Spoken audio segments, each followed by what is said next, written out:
Ah là là là là là là là là là là là là là. S'il y a bien quelque chose qui me rend triste souvent, c'est les dramas familiaux que tu vois sur des personnages que tu suis depuis des années et tout. Et ma foi, ça me fait pas plaisir de voir ça. Pour ceux qui sont des aficionados un peu de ces deux personnages que vous voyez apparaître sur vos écrans. Vous savez aussi que moi aussi j'ai écrit un manga qui s'appelle Oblivion Rouge. J'ai aussi une culture un peu sur la bande, pas seulement sur le manga, mais sur la bande dessinée en général. Et l'un des personnages un peu phares même, du manga en France, ça a été ces deux personnages, surtout le chef Otaku, qui n'a cessé de faire des reviews, des trucs, et qui a construit quelque part un empire un peu derrière un peu sa chaîne, qui en a décollé un peu des trucs d'édition. Pour ceux qui ne connaissent pas un peu le truc, hein, les de ces deux-là, les chefs photos dans le milieu du manga en France, c'est un peu des gars qui pèsent avec plus de 1 million d'abonnés maintenant, des trucs. Et comme vous l'avez pu le voir, pour ceux qui sont un peu au courant un peu de trucs, il y a eu un drama incroyable en ce début d'année entre le chef Otaku et son frère. C'est pas marrant de voir des frangins s'échapper en public, surtout pour des histoires travail et des trucs. Je touche du bois que ça n'arrive jamais avec mes frères. C'est quelque chose que je voudrais jamais vivre avec mes frères. Et comme moi, je préfère toujours privilégier les relations que vraiment les trucs financiers. Ça parfois peut-être même un défaut. Et je n'aime pas avoir des problèmes avec des proches histoires d'argent. C'est quelque chose que j'aime pas. C'est pour ça que c'est un peu un défaut que ou une qualité que j'ai. Bon, mon grand défaut et ma grande qualité, c'est de ne pas avoir beaucoup d'ego. J'ai pas beaucoup d'ego, contrairement à ce que les gens pensent. J'ai pas beaucoup d'ego. Parce que je préfère toujours l'harmonie entre les gens, les trucs et que si je suis à l'aise, il faut que la personne qui est à côté de moi est à l'aise. C'est pas des choses que je raconte pour faire, par exemple, aller si je pouvais vous amener tous les collaborateurs avec qui j'ai eu, ils vont tous vous dire ça, que c'est vraiment très facile avec moi de travailler avec moi parce que globalement, j'ai pas d'ego. Je dis pas que je n'ai pas un ego, mais j'ai pas un ego surdimensionné pour,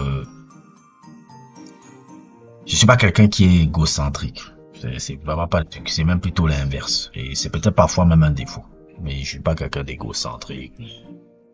Ces trucs-là.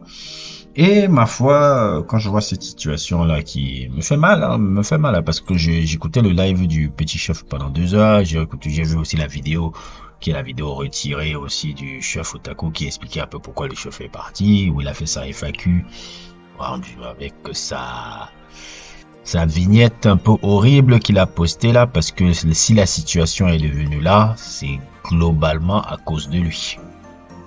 S'il ne fait pas sa FAQ là, avec cette vignette très provocatrice et très sournoise, il n'y a pas la situation que son petit frère vient parler, puisque son petit frère, il avait décidé de ne pas parler de cette histoire de problème qu'il avait avec son grand frère. Et c'est lui qui a justement créé cette situation. C'est le grand frère, le chef Otaku. Et qu'est-ce que je vous disais tout le temps? Je parlais de ça il n'y a même pas samedi. Vous vous rappelez, quand je vous parlais, je vous disais ça. Un peu le truc que les geeks ont en général. Les geeks, c'est les gens les plus arrogants que vous allez rencontrer dans la vie. Dans la vie, hein. Et oui, il n'y a pas plus arrogant qu'un geek. Je le dis, je le répéterai toujours. Ça a été une découverte dans les années 2015-2016, quand j'ai commencé à traîner un peu avec les mondes de nerds ici, même à Dakar. C'est surtout à l'époque où on était en train de faire le film Sandalman, là, puisqu'il fallait un peu savoir approcher un peu des publics geeks et tout. Je me suis rendu compte que les publics de geeks et autres et tout, en général, ce sont, tu vas voir les plus grands narcissiques. C'est même là-bas où les narcissiques, c'est alors à un niveau que tu ne peux même pas imaginer. Le pire, c'est quand ils commencent à avoir le succès. C'est là où alors ça devient grave. Et le chef Otaku, faut l'avouer, c'est profondément le profil d'un narcissique. Parce que quand tu vois un peu même la vidéo là, j'osais pas imaginer ce que son petit frère a vécu depuis toutes ces années avec ce gars-là. Parce que moi, je lis un peu beaucoup sur les narcissiques. Il y a cette femme-là qui est incroyable, la docteur Amélie. Je sais pas si vous connaissez un peu cette femme-là. Vous la voyez un peu partout. Elle a une chaîne YouTube, elle a des bouquins, là. Comment ça s'appelle, là? Un très beau bouquin que j'ai lu, là, qui s'appelle Should I Stay ou Should I Go? Qui est un peu sur les narcissiques, un peu comment détecter les narcissiques et tout. Et le chef Otaku, c'est clairement un narcissique. Parce que le narcissique, il joue toujours un peu de la condescendance, ne prend pas en considération un peu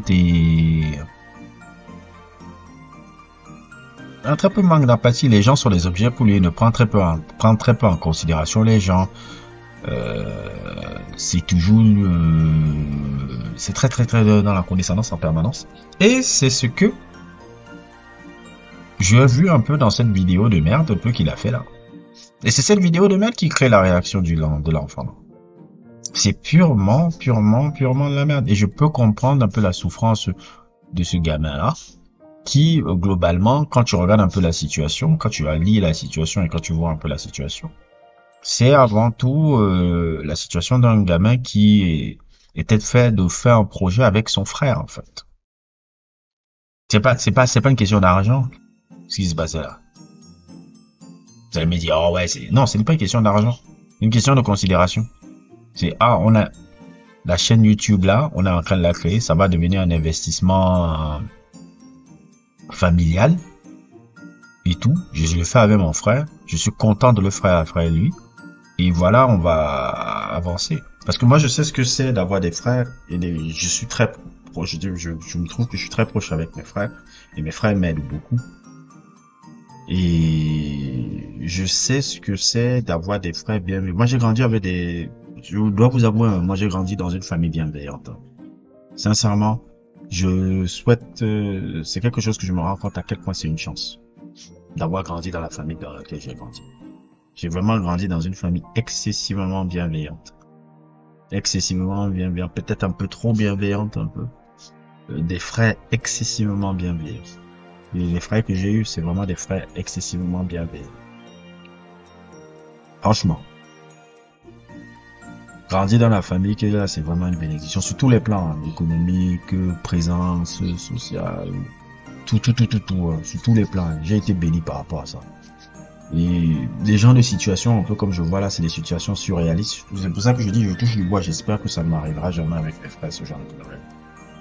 Là, c'est pour ça que je touche du bois, je n'ai pas du tout envie que ça arrive des trucs. Mais voilà le résultat. Et c'est ça qui est un peu triste, c'est parce que le petit frère, petit chef un peu, il a un grand frère narcissique. C'est grave c'est très triste pour vraiment, quand tu grandis avec un membre familial narcissique. Les narcissiques, hein, je vais vous dire, expliquer. La plupart des narcissiques, c'est les gars qui réussissent beaucoup, hein. Ils ont du drive.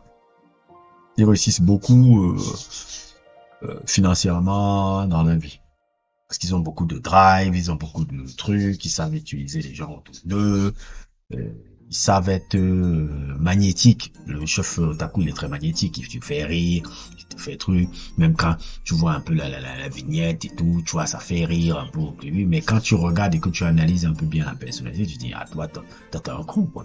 Et moi, je me dis, là, parce qu'il a enlevé maintenant la vidéo, et il voit le backlash qui arrive, ça fait un peu un bad buzz sur lui. Je suis bien content que ça fait un peu du buzz un peu pour le petit Otaku. Le petit chef qui peut avoir un peu, se créer un peu une sorte d'audience un peu pour ces trucs de jeux vidéo, parce que lui, il est beaucoup plus un passionné des jeux vidéo. C'est tout ce que je peux lui souhaiter, mais faites attention. Moi, je ne sais pas, faites attention, vraiment. Je sais pas, faites attention, mais c'est très triste quand tu grandis avec un membre familial narcissique. On est totalement dans le cas là. C'est marrant, parce que moi, j'étais en train de lire vraiment le bouquin de la docteure Amani là sur les narcissiques en général. Et quand j'ai vu le truc du chef Otaku, j'ai dit, mais c'est ce qu'elle raconte dans son livre là, c'est exactement un narcissique ça. Parce que toute la situation du drama qu'on voit là, c'est lui. S'il fait pas sa vidéo de merde là, que vous voyez apparaître sur votre écran, il n'y a pas tout ce qu'on est en train de voir et la réaction du petit. Parce que c'est vraiment de la condescendance, c'est vraiment le truc. Et quand tu vois comment ce que le petit a apporté, surtout au niveau des montages, même pas seulement dans le montage, mais dans la manière dont il présentait même mettait un peu le cadrage et tout, ça c'est vrai que depuis qu'il n'est pas là, On peut voir un peu la qualité, un peu le... Bon, je veux pas commencer à faire des coups de montage parce que même moi, en termes de montage, c'est pas ouf. Je suis encore vraiment au tout début et j'essaie de m'améliorer un peu. Je suis vraiment pas encore bon là-dedans. Mais c'est vrai que quand tu vois la plus-value que le gamin a apporté. S'il n'est plus un gamin d'ailleurs, mais tu voyais la plus-value. Et je pense que comme tous les narcissiques et tout, ils voyaient, tu vois les narcissiques voient les gens un peu comme des gens comme des sous-fifres. Ah, tu m'apportes ça, après ça, le moment où tu m'apportes, plus il dégage. Ils ont tous ces côtés, ils ont tous ce côté-là. C'est pour ça que c'est des gens que j'arrive pas à dealer généralement. Quand je vois vraiment le comportement de ce gars-là, waouh! Parce que le cri de, c'est un cri de souffrance et d'énervement un peu et de considération. C'est pas une question d'argent, cette histoire-là. C'est pas une question, ah, il a gagné plus, oh, je suis jaloux de mon frère. Non, non, non, non, non. Parce que cette situation-là, c'est vraiment le chef Kotaku qui l'a mis. C'est pas un gars qui est jaloux de son frère, non, non. C'est une situation, c'est quelqu'un dont il est avec un frère qui manque de considération et d'empathie. Parce que le grand frère, c'est, ah, allez vous faire foutre, vous n'êtes que des merdes. Et quand je vois un peu les petites blagues du chef Otaku, qui les met souvent balancer là, et autres et tout, qui nous font rire, en fait, c'est sa personnalité, en fait, qu'on voit. C'est pas du second degré, c'est comme ça qu'il est. C'est vraiment un petit con, c'est vraiment un connard. Et c'est souvent ce qu'on dit souvent, les gens qui ont réussi, souvent les chefs d'entreprise, c'est souvent des grands connards. C'est là où on retrouve même les plus grands psychopathes. Non pas que je veux le traiter de psychopathe, mais franchement, quand je vois ce genre de situation-là, je me dis, merde, pourquoi je vais travailler avec un gars? Imagine un peu que j'étais un gars qui a besoin de boulot, je me je pourrais jamais accepter de travailler avec un gars qui traite son petit frère comme ça. Ça, jamais. Jamais. S'il traite son petit frère comme ça, combien de fois moi? Non, c'est vraiment triste cette situation. J'espère vraiment un bon pied à la route un peu pour les petits chefs. Il m'a beaucoup ému un peu dans sa vidéo de 2 heures. Je vous mettrai le lien en description un peu de cette vidéo-là. C'est dommage un peu que ça s'arrête un peu là parce que le duo a été quand même un peu très intéressant et tout. Ça fait longtemps, des années que je regarde plus trop les vidéos du gars parce que je me suis rendu compte un peu de la ficelle un peu de ces vidéos qui devenaient de plus en plus mercantiles. Même si bon, je peux pas le blâmer là-dedans, mais c'était plus comme au début. Ça faisait 6-7 ans que je regardais plus ces vidéos, vraiment. Bah, cette année 2025 commence sur les chapeaux d'eau. Hein. Divorce entre le chef Otaku et son frère, et puis la mort de Jean-Marie Le Pen. Je ne parlerai pas de politique, je ne parlerai pas de trucs, je ne suis pas apte à parler des sujets politiques parce que je ne suis pas compétent là-dedans. Je m'arrêterai là. N'hésitez pas à liker, n'hésitez pas à vous abonner et à plus pour d'autres aventures.